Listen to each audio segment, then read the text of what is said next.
As morning light begins to shine, I seek your word and make it mine.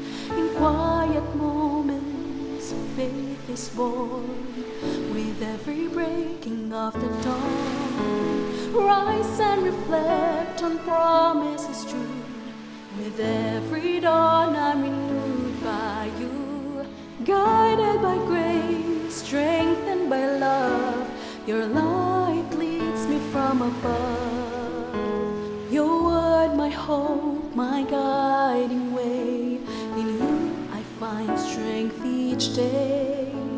Through trials and fears I trust and rest. In your wisdom I am blessed. Rise and reflect on promises true. With every dawn I'm renewed by you. Guided by grace, strengthened by love, your light leads me from above.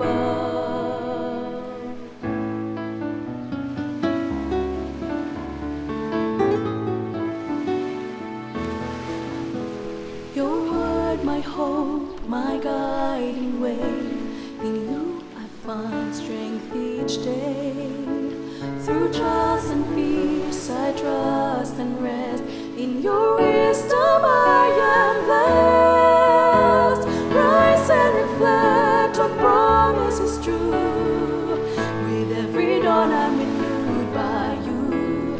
Guided by grace, strengthened by love, your light leads me from above. Rise and reflect on promises true. With every dawn I'm renewed by you. Guided by grace, strengthened by love, your light leads me from above. Your light leads me from above.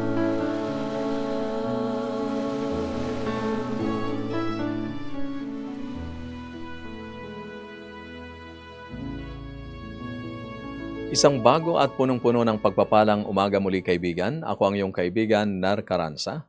Sa mga awit, Kabanatang 59, talatang 16, ngunit aking aawitin ng iyong kalakasan. O aking aawiting malakas sa umaga ang iyong tapat na pag-ibig, sapagkat ikaw ay naging aking muog at kanlungan sa araw ng aking kapighatian. Purihin ang Panginoon sapagkat ang kanya pong kalakasan, ang kanyang kapangyarihan ay ating nagiging kanlungan sa panahon ng mga mahihirap na kalagayan.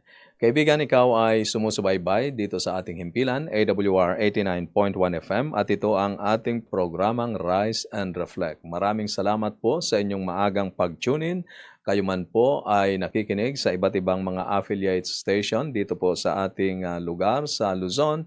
Maraming salamat po sa inyo pong pagtangkilik dito sa ating himpilan at sa ating palatuntunan. Binabati ko po kayo ng isang umagang punong-puno ng pagpapala. Kayo po na nandyan sa Rojas, Oriental, Mindoro, ganun din po dyan sa Dipakulaw, Aurora, at sa Isabela, ganun din po sa Ilocos Sur, Pangasinan at Ilocos Norte. Ganon din po ang ating mga kaibigan na nasa social media saang dako man po kayo ng sanlibutan. Maraming salamat po sa inyong maagang pag-tune-in dito sa ating himpilan sa programang Rise and Reflect. Dito ay nais nating pasimulan ang bawat araw sa pagbabalik ng pasasalamat sa ating Panginoong Diyos, pagbabasa ng Kanyang salita, at sa pananalangin. At itutuloy po natin ang ating aklat na binabasa, ang Hebreo, Kabanatang 12 na po tayo, talatang 1 hanggang 13. Pakinggan niyo po ang sinasabi ng Biblia. Kaya nga, since nakapaligid sa atin ang maraming taong namuhay ng may faith, alisin natin ang lahat ng nakaharang at ang kasalanang nakakapit ng matindi sa atin. Matiyaga nating takbuhin ang race hanggang sa matapos natin ito. I-focus natin ang mga mata natin kay Jesus. Siya yung naglilid sa atin para makompleto ang faith natin. Tiniis niya ang kahihiyan na mapako sa krus kasi alam niyang magiging masaya siya sa huli. At ngayon, nakaupo siya sa kanan ng trono ng Diyos. Isipin niyo na lang kung anong pinagdaanan niya, kung paano niya kinaya ang pahirap na ginawa sa kanya ng mga makasalanan. Kaya huwag kayong manghina at sumuko. Hindi pa naman kayo umabot sa point na kinamatay nyo ang paglaban sa kasalanan. Nakalimutan nyo na ba ang paalaala ng Diyos sa inyo bilang mga anak niya? Anak ko, makinig ka kapag kinokorek ka ng Panginoon at huwag manghina ang loob mo pag dinidisiplina ka niya. Kasi kinokorek ng Panginoon ang mahal niya at dinidisiplina ang tinuturing niyang anak. Tiisin nyo ang pagdidisiplina sa inyo. Ibig sabihin kasi niyan, tinuturing kayong mga anak ng Diyos. Meron bang anak na hindi dinisiplina ng tatay niya? Kung di kayo dinisiplina katulad ng lahat ng mga anak niya, hindi kayo tunay na anak. Mga anak kayo sa labas. Dinidisiplina tayo ng mga tatay natin at nirerespeto natin sila. So dapat mas sumunod pa tayo sa spiritual na tatay natin para mabuhay tayo. Sa maikling panahon lang, dinidisiplina tayo ng mga tatay natin kung anong sa palagay nilang tama. Pero ang Diyos, dinidisiplina tayo para sa ikabubuti natin, para maging banal din tayo kagaya niya.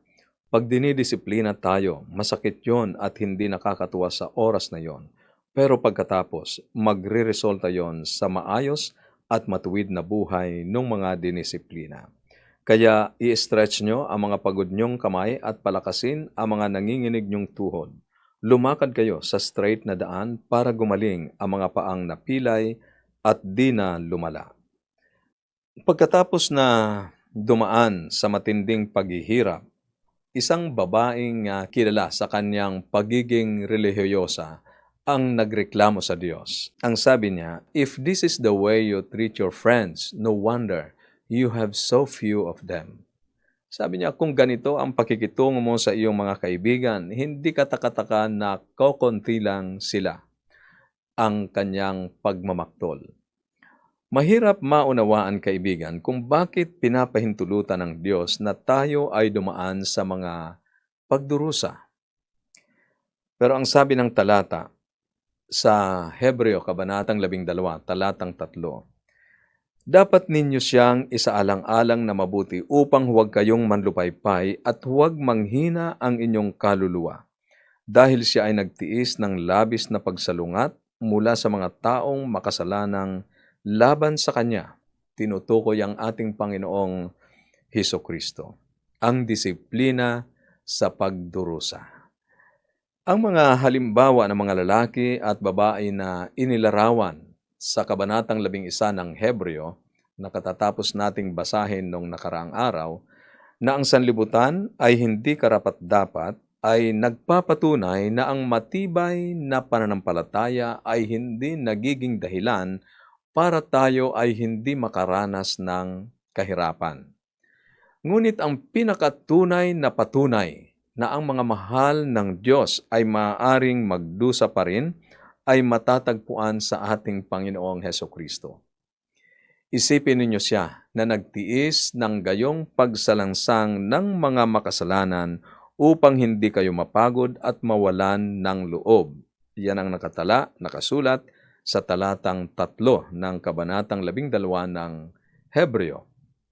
Ang talatang 4 ay nagbibigay ng realidad ng pagsusuri para sa mga Kristiyanong Hebreo na unang nakatanggap ng liham na ito. Sila ay nagdusa sa pagsamsam ng kanilang mga ari-arian sang-ayon sa talatang 34 ng Hebreo, Kabanatang 10. Gayunpaman, wala sa kanila ang nawala ng buhay. Ngunit ang sumulat ng aklat na ito ay may mas makapagpapatibay na mensahe kaysa sa simpleng pagsasabing maaring mas masahol pa ang mga bagay na kanilang naranasan. Kaibigan, may plano ang Diyos sa ating mga paghihirap at pagdurusa.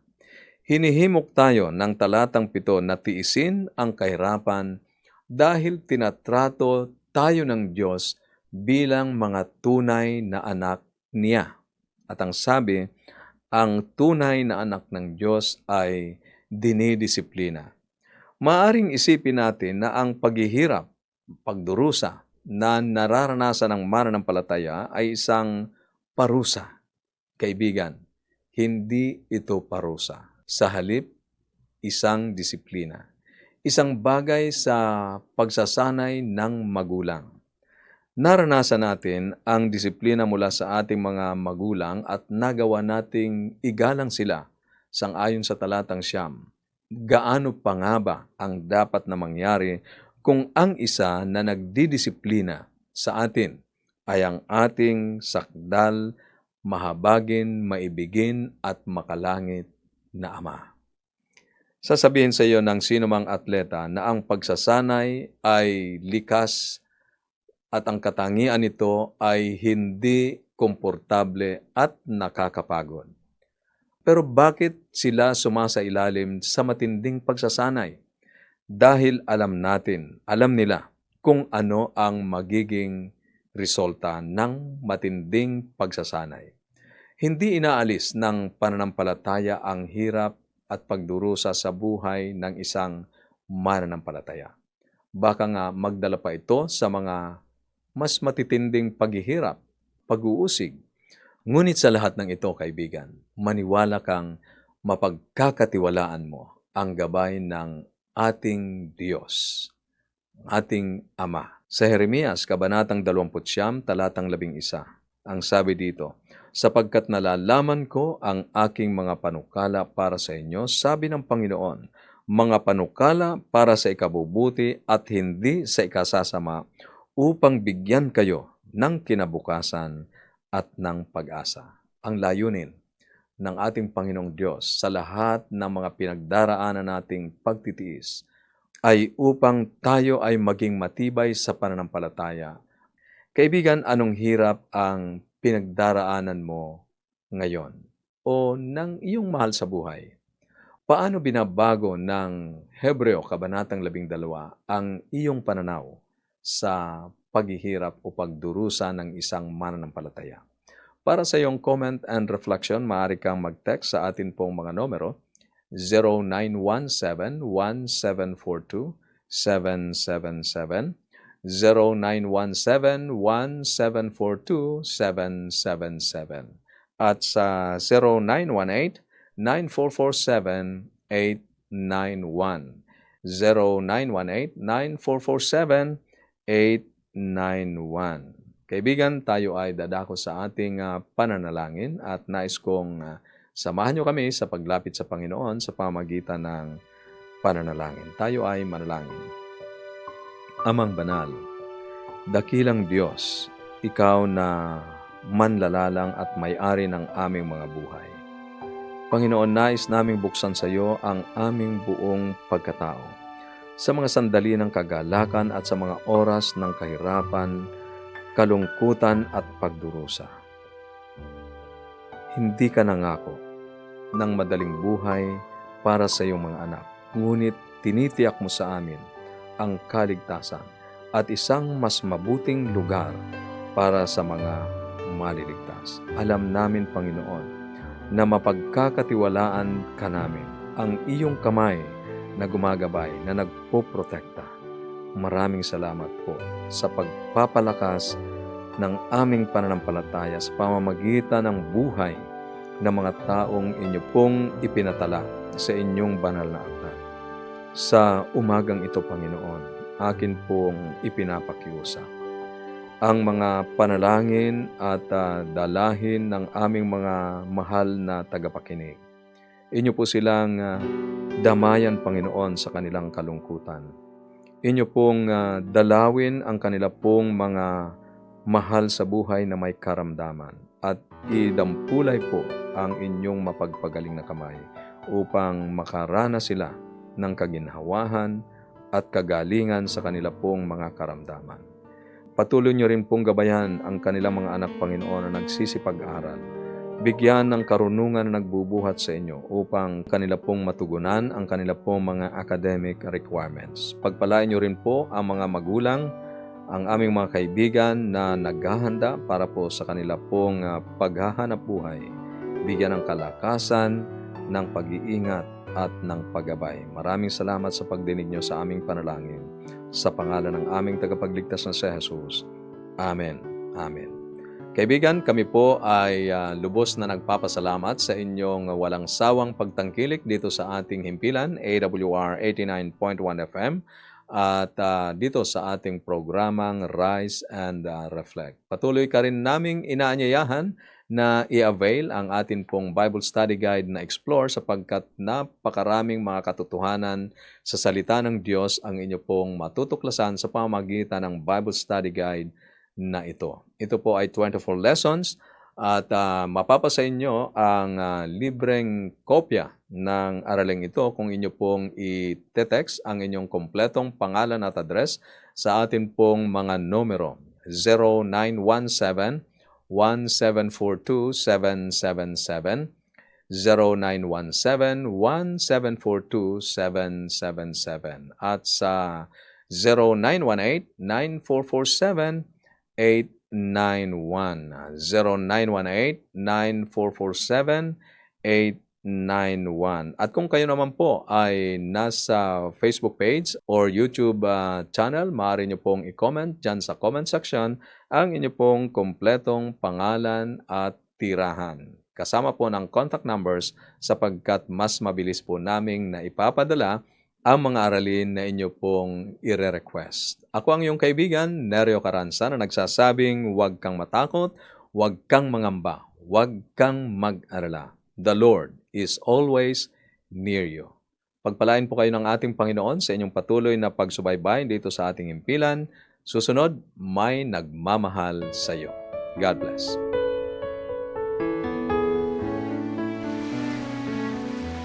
As morning light begins to shine, I seek your word and make it mine. In quiet moments, faith is born.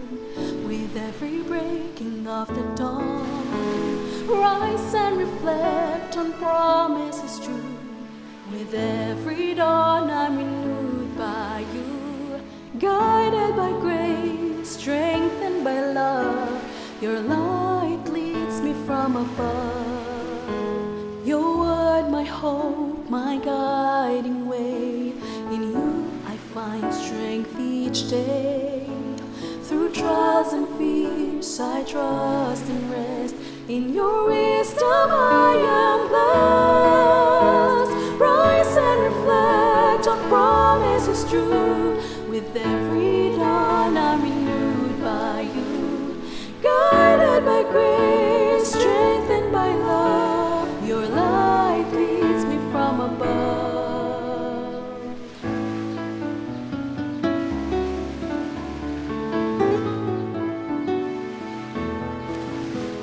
Your word, my hope, my guiding way. In you I find strength each day. Through trials and fears I trust and rest. In your wisdom I am blessed. Rise and reflect on promises true. With every dawn I'm renewed by you. Guided by grace, strengthened by love, your light leads me from above. Rise and reflect on promises true.